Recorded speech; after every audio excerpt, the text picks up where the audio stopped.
नमस्कार, मैं हूं बीएस सोलंकी और आप देख रहे हैं ऑलराउंडर बीएसएस। हमारे यूट्यूब चैनल ऑलराउंडर बीएसएस में आप सभी का हार्दिक स्वागत है। आज की इस वीडियो में हम बात करने वाले हैं नवोदय विद्यालय प्रवेश परीक्षा के बारे में। यहां पर यह होता है कि आपसे कुल मिलाकर 80 प्रश्न पूछे जाते हैं। 40 प्रश्न मानसिक योग्यता के होते हैं, 20 प्रश्न गणित के होते हैं और बाकी जो 20 प्रश्न बचते हैं वो भाषा के होते हैं। तो आज हम हिंदी के बारे में बात करने वाले हैं। हिंदी के आपको 20 प्रश्न पूछे जाते हैं। इस प्रकार से एक छोटा सा अनुच्छेद होता है या फिर आप उसको पैराग्राफ या फिर गद्यांश भी कह सकते हैं। और इस गद्यांश के बाद हमें 5 प्रश्न पूछे जाते हैं। उन प्रश्नों को आसानी से कैसे हमें सॉल्व करना है वो आज आपको मैं बताऊंगा। तो वीडियो को लास्ट तक जरूर देखें। और अगर आप हमारे YouTube चैनल ऑलराउंडर बीएसएस पर नए हैं तो चैनल को सब्सक्राइब करके पास में आए बेल आइकन को प्रेस करना बिल्कुल मत भूलेगा। ये बिल्कुल फ्री है। इससे ये होगा कि जो भी हमारी लेटेस्ट वीडियोस होगी वो आप तक सबसे पहले पहुंचेगी। तो वीडियो को कर दीजिएगा लाइक और मैं उम्मीद करता हूं कि आपको वीडियो बहुत पसंद आएगी। तो चलिए दोस्तों, आज कुछ नया सीख लेते हैं।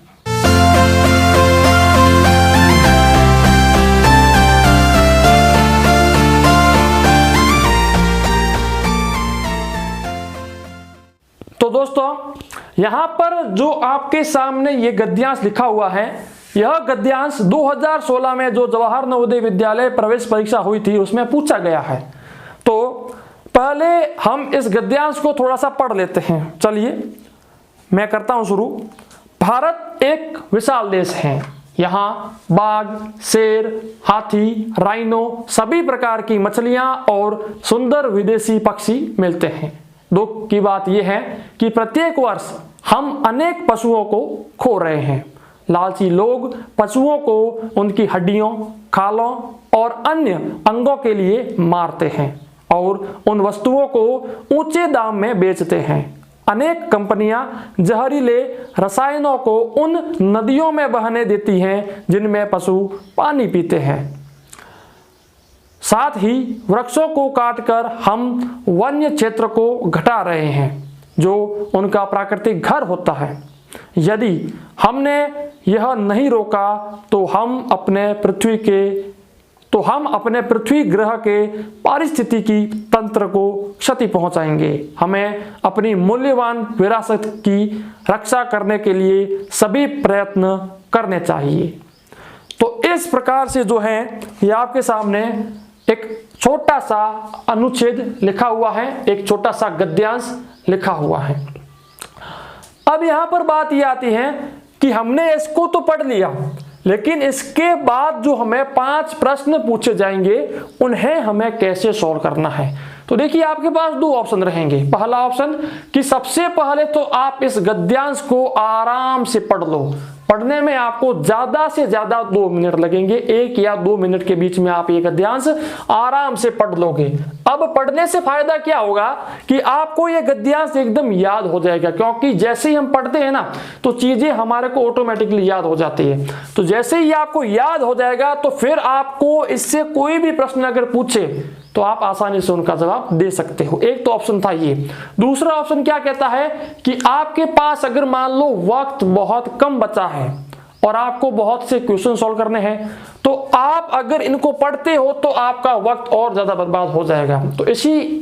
तो इस प्रकार की स्थिति में क्या करना है, सीधा आपको पहले प्रश्न पर पहुंच जाना है। मतलब कि इस गद्यांश के बाद जो आपको प्रश्न पूछा गया है उस प्रश्न के ऊपर पहुंचो। प्रश्न ने क्या पूछा है उसके हिसाब से हमें जवाब दे देना है। तो यहां पर ये देखिए, सबसे पहला जो इसमें प्रश्न पूछा गया है वो कुछ इस प्रकार है। मूल्यवान विरासत किसे कहा गया है? ऑप्शन ए शेर, ऑप्शन बी बाघ, ऑप्शन सी संपूर्ण वन्य जीवन और ऑप्शन डी पक्षी। तो यहां पर जैसे कि हम इस प्रश्न को सॉल्व करते हैं कि मूल्यवान विरासत किसे कहा गया है, तो अगर मैंने ये पैराग्राफ पहले से ही पढ़ लिया होता तो मुझे याद रहता कि मूल्यवान विरासत नाम का जो शब्द है वो लास्ट में दिया गया। ये देखिए यहां पर मूल्यवान विरासत। तो इसने ये पूछा है कि इसमें मूल्यवान विरासत किसे कहा गया है। इस पैराग्राफ में मूल्यवान विरासत किसको कहा गया है ऑप्शन नंबर ए में है शेर, ऑप्शन नंबर बी में है बाघ, संपूर्ण वन्य जीवन या पक्षी। तो देखिए भारत एक विशाल देश है, यहाँ बाघ, शेर, हाथी, राइनो सभी प्रकार की मछलियां और सुंदर विदेशी पक्षी मिलते हैं। दुख की बात यह है कि प्रत्येक वर्ष हम इनको खो रहे हैं। यहां पर ना तो सिर्फ शेर की बात हुई है और ना ही सिर्फ बाघ की बात हुई है और ना ही सिर्फ हाथी की बात हुई है। यहां पर बात हुई है समस्त जीवन की, मतलब कि समस्त वन्य जीवन की। तो यहां पर जो हमारा ऑप्शन होगा 3 नंबर संपूर्ण वन्य जीवन। तो यहां पर संपूर्ण वन्य जीवन क्यों आया? क्योंकि वन का मतलब क्या होता है? जहां पर पेड़ पौधे होते हैं, जहां पर वन्य जीव रहते हैं, जहां पर शेर, बाघ, हाथी ये सब रहते हैं। इसीलिए हमारा उत्तर क्या हुआ? संपूर्ण वन्य जीवन। तो इस प्रकार से यहां पर जो प्रश्न पूछा गया है कि मूल्यवान विरासत किसे कहा गया है, तो संपूर्ण वन्य जीवन को यहां पर मूल्यवान विरासत कहा गया है। इसी प्रकार से देखिए नेक्स्ट क्वेश्चन क्या कहता है, अनुच्छेद में पशुओं को खोने के डैश डैश डैश कारण दिए गए हैं। मतलब कि इस पूरे अनुच्छेद में पशुओं को खोने के कितने कारण बताए गए हैं, मतलब कि क्या क्या कारण बताए गए हैं कि हम वन्य जीवों को खो रहे हैं या फिर हम पशुओं को खो रहे हैं। तो जैसे ही हम यहां पर आते हैं, दुख की बात ये है, दुख की बात है कि प्रत्येक वर्ष हम अनेक पशुओं को खो रहे हैं। ठीक है, सबसे पहला ये है, देखिए क्या है, लालची लोग पशुओं को उनकी हड्डियों, खालों और अन्य अंगों के लिए मारते हैं और उन वस्तुओं को ऊंचे दाम में बेचते हैं। तो पहला तो ये हो गया। दूसरा क्या कहता है, अनेक कंपनियां जहरीले रसायनों को उन नदियों में बहने देती है जिनमें पशु पानी पीने आते हैं। दूसरा ये हो गया, क्योंकि देखिए एक तो वो लोग होते हैं जो इनको मार देते हैं, दूसरा ये पशु जो होते हैं वे इस प्रकार का पानी पी लेते हैं जिनके अंदर जहर होता है। दूसरा, साथ ही ये हो गया तीसरा, साथ ही वृक्षों को काट कर हम वन्य क्षेत्र को घटा रहे हैं जो उनका प्राकृतिक घर होता है। ये हो गया तीसरा। क्यों हो गया? क्योंकि जो वन है, जो वृक्ष हैं, अगर हम उनको काट दें तो वो पशु कहां पर अब रहेंगे, इस कारण से वो पशु मर रहे हैं। तो कुल मिलाकर 3 कारण हमें यहां पर बताए गए हैं। तो हमारा ऑप्शन कौन सा होगा सही? हमारा ऑप्शन 2 नंबर वाला जो है, यानी कि 3 कारण बताए गए हैं। नेक्स्ट क्वेश्चन, लेखक आग्रह कर रहा है, यानी कि जिस लेखक ने यह लिखा है वो हमसे क्या आग्रह कर रहा है, क्या कहना चाहता है, उसकी इच्छा क्या है। ऑप्शन नंबर 1 क्या है, पशुओं को मारने के लिए, वृक्षों को काटने के लिए, पशुओं के व्यापार के लिए, या फिर वन्य जीवन की रक्षा के लिए। तो देखिए जो सबसे पहले 3 ऑप्शन हैं उनमें ये कुछ ऐसा बता रहा है कि भाई हम उनको मार दें या फिर वृक्ष काट दें, तो ऐसा इसमें कुछ नहीं कहा है।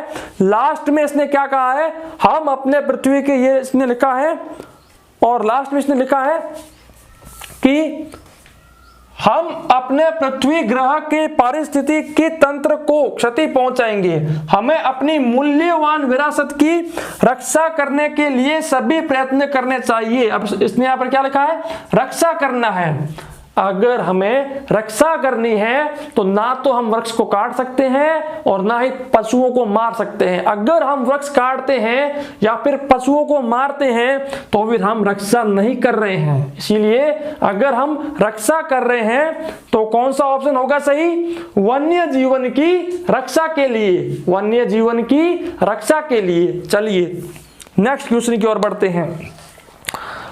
पारिस्थितिकी तंत्र शब्द का प्रयोग होता है जब हम बात करते हैं, यानी कि ये जो शब्द है पारिस्थितिकी तंत्र, पारिस्थितिकी, ये जो है ये सब शायद आपने पहली बार सुना होगा या फिर पहले भी कभी सुना होगा। तो इसका प्रयोग कहां पर किया जाता है, तो ये एक याद करने जैसा प्रश्न है।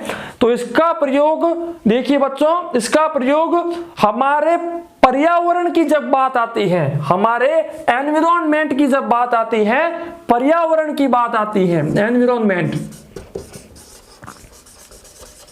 यानी कि पर्यावरण, तो इस पारिस्थितिकी तंत्र का नाम यूज किया जाता है, उपयोग में लिया जाता है। इसी प्रकार से जैसे कि हमारे सामने एक प्रश्न आता है, यदि हमने यह नहीं रोका, यहां यह शब्द किसके लिए प्रयुक्त हुआ है, मतलब कि यहां पर लिखा है ना कि यदि हमने यह नहीं रोका तो यहां पर यह पूछ रहा है कि जो ये यह है, इस यह का मतलब क्या है। लेखक यह से हमें क्या समझाने की कोशिश कर रहा है, यह के स्थान पर क्या आएगा। जैसे कि ऑप्शन में है, एक पशुओं को मारना, दूसरा वृक्षों को काटना, तीसरा अपने पर्यावरण को बिगाड़ना और चौथा भवनों को नष्ट करना। तो देखिए लेखक हमें यहां पर यह के स्थान पर दो चीजें बता रहा है। एक तो यह बता रहा है कि हमें पशुओं को मारने से रोकना होगा और एक वृक्षों को काटने से भी रोकना होगा। तो इसमें हमें अगर दोनों के दोनों चूज करने हैं, ये तो हो नहीं सकता। इसीलिए देखिए तीसरा ऑप्शन क्या कह रहा है, अपने पर्यावरण को बिगाड़ना। अब देखिए अगर हम वृक्ष काट रहे हैं और यहां पर अगर हम जीव जंतुओं को मार रहे हैं, तो फिर हम हमारे पर्यावरण को बिगाड़ रहे हैं। इसीलिए हमारा तीसरा जो ऑप्शन होगा कि अपने पर्यावरण को बिगाड़ने से हमें रोकना होगा, है ना। तो इस प्रकार से ये 5 जो प्रश्न थे, इनमें से हमें सॉल्व करने हैं। तो आपको कुछ नहीं करना है, सिंपल सा आपको प्रश्न पढ़ लेना है और फिर आपको फटाफट ये देखना है कि जो प्रश्न में शब्द लिखे गए हैं वो शब्द इनमें कहां हैं। जैसे कि यहां पर एक शब्द था पारिस्थितिकी वाला, तो ये मैं यहां से करता हूं शुरू, चलो यहां से शुरू किया तो यहां पर ये पारिस्थितिकी वाला शब्द आ जाता है। तो इस प्रकार से आपकी आंख ऑटोमेटिकली उस शब्द पर पहुंच जाएगी और वहां से आपको उसका उत्तर निकालकर भर देना है। बस इतना सा काम आपको करना होगा। यहां पर मैं आपसे एक रिक्वेस्ट करना चाहूंगा कि हमारे YouTube चैनल द्वारा एक मुहिम शुरू की जा रही है। हमारा जो एक और YouTube चैनल है BSS व्लॉग्स, उसका लिंक मैंने वीडियो के नीचे आपको दिया है। उसकी अभी तक स्टार्टिंग हुई नहीं है, लेकिन जल्द से जल्द हम उसके ऊपर स्टार्टिंग करने वाले हैं। उसमें हम एक मुहिम शुरू कर रहे हैं कि वृक्ष लगाओ कर्तव्य निभाओ, वृक्ष लगाओ कर्तव्य निभाओ। तो अगर आपने हमारे उस YouTube चैनल को अब तक सब्सक्राइब नहीं किया है तो जल्द से जल्द सब्सक्राइब कीजिए। और मैं आप सभी से भी रिक्वेस्ट करना चाहूंगा कि आप भी एक वृक्ष अपने नाम का जरूर लगाएं और हमेशा उसकी रक्षा करें। मैं BS Solanki allrounder BSS YouTube channel की ओर से आप सभी का हार्दिक स्वागत करता हूं। मिलते हैं आपसे हमारी किसी ऐसी ही नेक्स्ट खास वीडियो में, तब तक के लिए जय हिंद, वंदे मातरम, जय भारत, धन्यवाद।